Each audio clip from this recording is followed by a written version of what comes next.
we go live, show you some examples of Feynman diagrams where going backwards in time is actually quite allowed.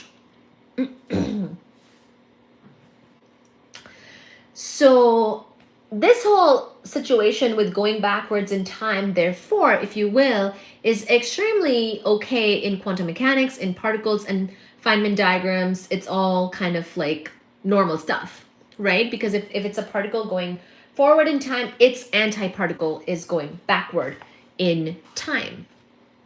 Thank you. Daycare doesn't come up, but people's medicine, politics, oh my God.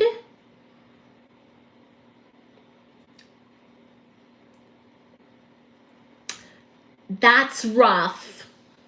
Thus, the radiation by black holes shows that quantum theory allows travel back in time on a microscopic scale, and that such time travel can produce observable effects. One can therefore ask, does quantum theory allow time travel on a macroscopic scale, which people could use?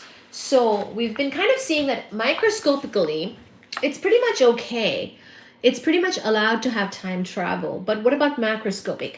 At first sight, it seems it should. The Feynman sum over histories proposal is supposed to be over all histories.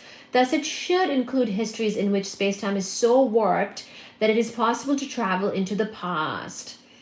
Why then aren't we in trouble with history?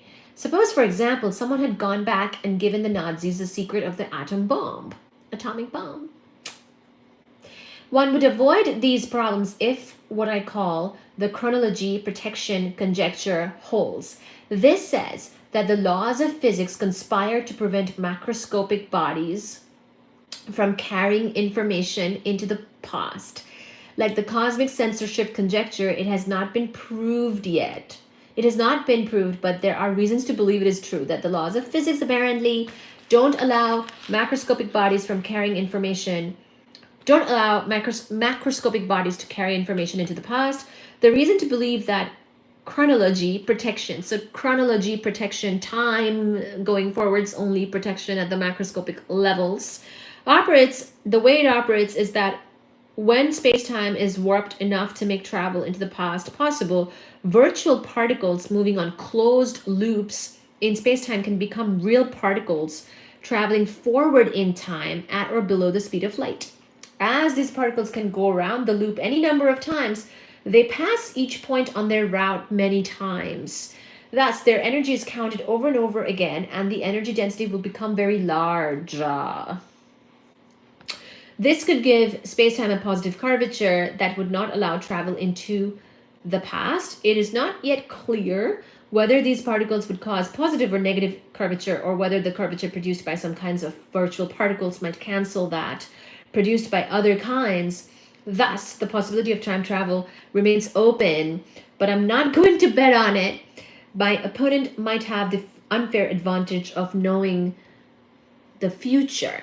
So this is Stephen Hawking saying that he's not quite sure about time travel, but it may be possible.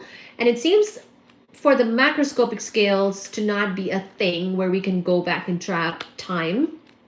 There seems to be some protection of chronology where macroscopic bodies don't seem to be able to transmit information to the past.